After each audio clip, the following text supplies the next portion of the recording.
Hello, everyone. Welcome to Nicole's Review. Nicole's Review featuring Talk That Matters.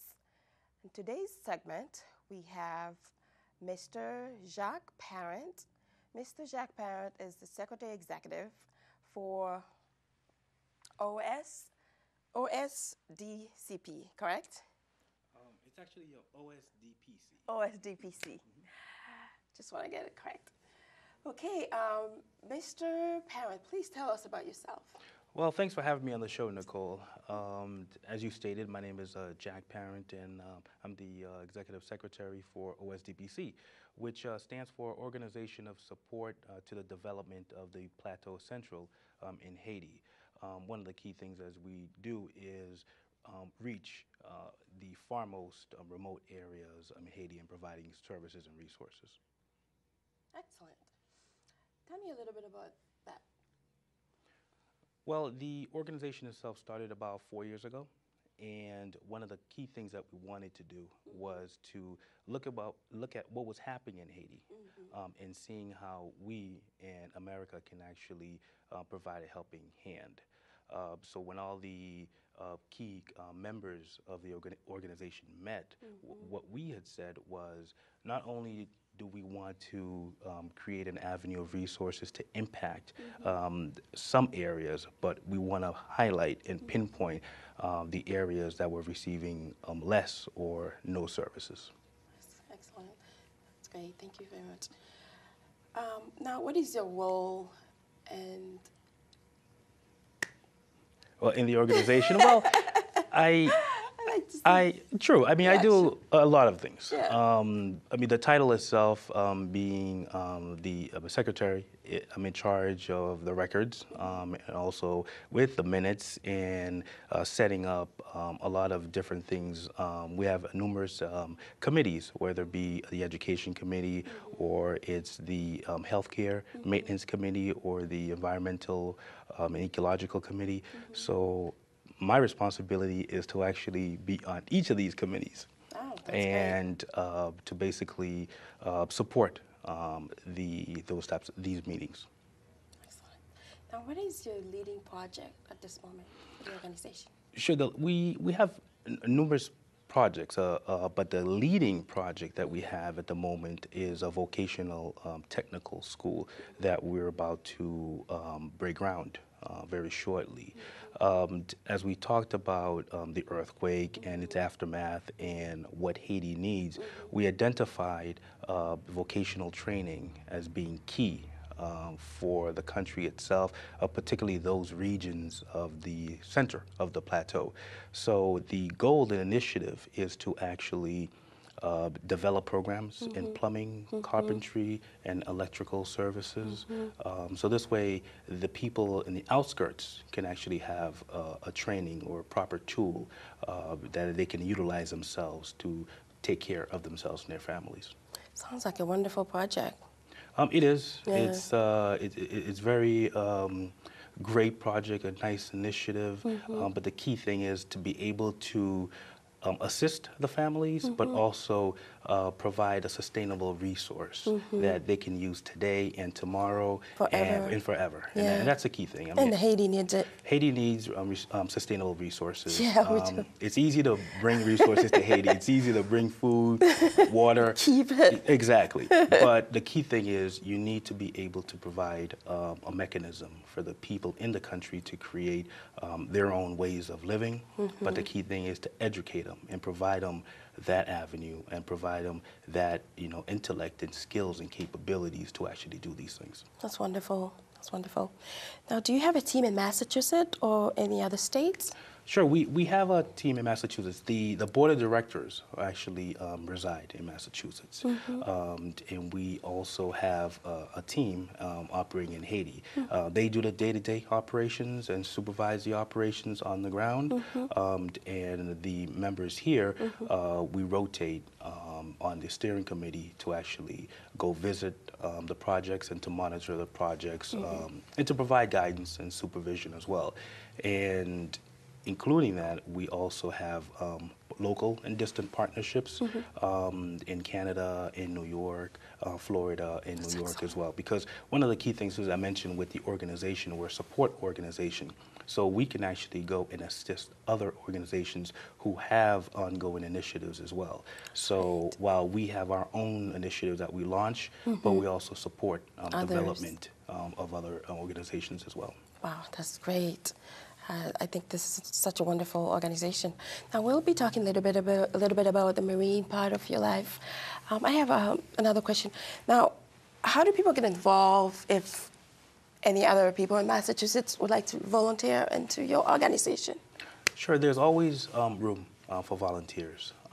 We have a lot of students, whether it be from Harvard University and Brandeis University or UMass Boston. They participate in different environmental and educational initiatives that we have. But if anyone would like to volunteer, they can go to our website at www.osdpc.org, and once you're there, you can actually find the page, and then you can put your name down, and then we can make contact with you and see what is of your interest, and then we can link you with the right committee and the right people. In this way, you know, both it's like a nice relationship to have where we match your interest to what we have going on in Haiti. That's very good. I'm sure that your viewers will find that very helpful. Yes, indeed. I mean, that's the key thing. Everyone has a spirit of volunteerism and they want to help, but the linkage, and feeling comfortable with certain things that we have and what your interests are would match it, so this way, you're able to enjoy what you're doing. Sounds like well organized. It is. Yeah, it's good to have a support team, trust, all that into an organization. And that's a key component. Yeah. Trust and that team spirit. The leaders. Exactly. Leadership. The leadership is important. key as well, too. As well. Excellent. Now I have a few questions for you about the Marines. Oh, indeed. Please tell us how long you have been in the Marine. Well, I spent a good part of my life in the Marine Corps, 10 years. Then after that, I decided to switch services and actually join the Army. Oh, wow, that's excellent. Thank you. Now, why make you decided to switch? Well, there were a lot of reasons. I mean, one of the key reasons why I actually joined the Marine Corps was because, you see the commercials, the few, the proud, the Marines. So you get a sense of a purpose, and you want to go out there and be the best, and contribute, in an organization. Move on. Exactly. But then it came to a point in time when, you did a lot of things for the country. You did a lot of things for a lot of people around the world who needed the assistance that they were getting. But we're pleased about that. Oh, indeed. So indeed. just And then, to interrupt, but sure. Thank you for all your great service. No, I meant to say that before I forget. well, we thank a lot of the families and the people we have back home, like when we're doing these missions out there. But when I switched over to the Army, one of the main reasons why I switched was because the National Guard provided a lot of benefits for your own personal development and growth. Wow. And that's the key thing. This is the key. Indeed. A lot of people don't have that. No, because you're out there doing a lot of things, as I mentioned, but you also have to take care of yourself. And if you can find an organization that actually provides services where they provide free education in the state colleges and other resources or support resources too as well to your family, and that's the key thing. And that's one of the main reasons, and also, in continuing servicing the country as well.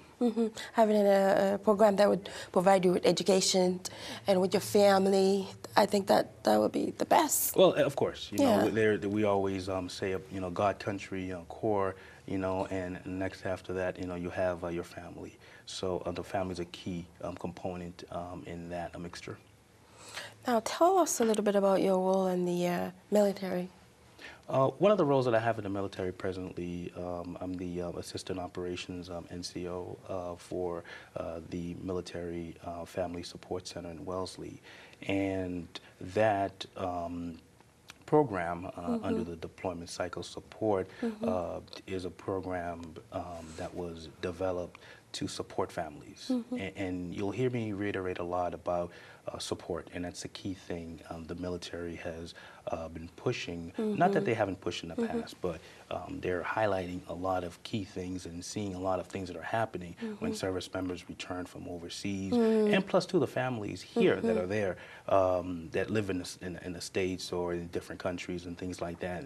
And their way of responding to it was to make one of these, create one of these centers in all the states and have the National Guard, because they're in every state, That's great. you know, oversee Yeah. those types of operations. Excellent. Jack, that's great.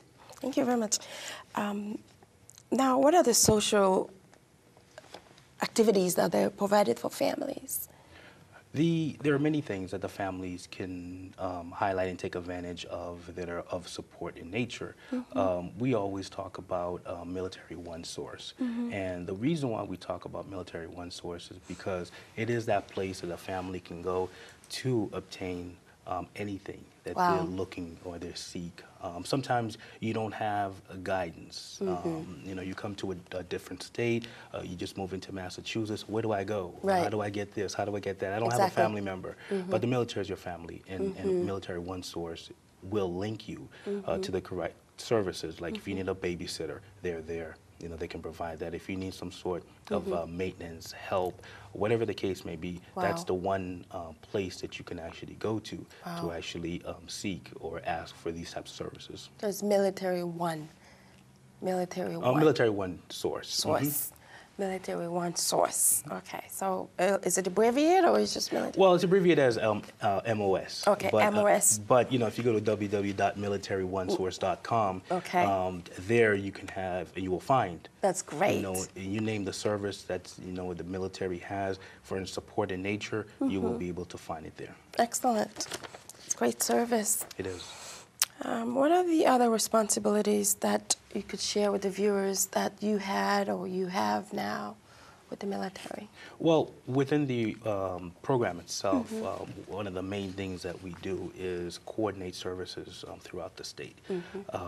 We have, when the service members are about to be deployed or when they return, we have that network of services throughout the state, whether it be the American Red Cross or the USO, you name it.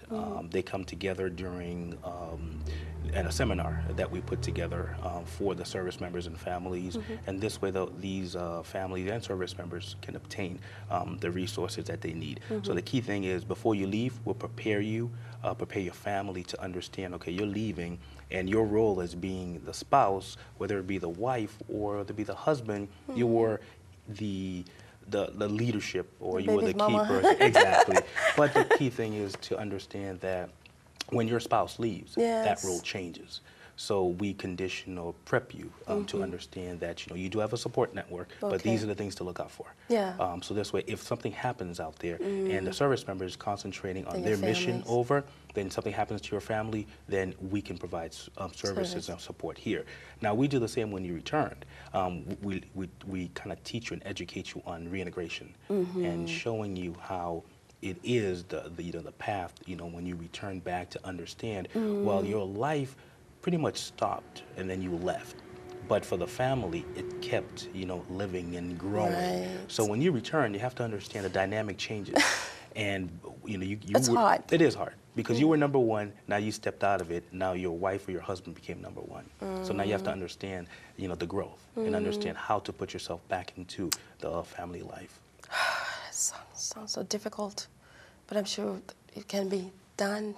You know, people have been doing it for decades. It can be done, and you know, and that's one of the key reasons why. I mean, Massachusetts has, you know, the most, you know, leading and cutting edge, you know, resources available for Wow. families and service members. That's great. But the key thing is trying to link, you know, those resources to the family members. Oh, yeah. Because a lot of times, you know, something could be going on, you don't know about it until, you know, something happens, and then someone notifies us.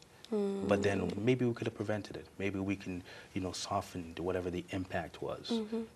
But with that service there, and this way, you know, we're actually reaching out and say, hey, we have it. You know, you can assist us. It doesn't matter if you're in the Army. It doesn't matter Coast Guard, Marines, you Navy, you name it. Right. It's there, you know, for a service member. All similar. And the family too as well. Yeah,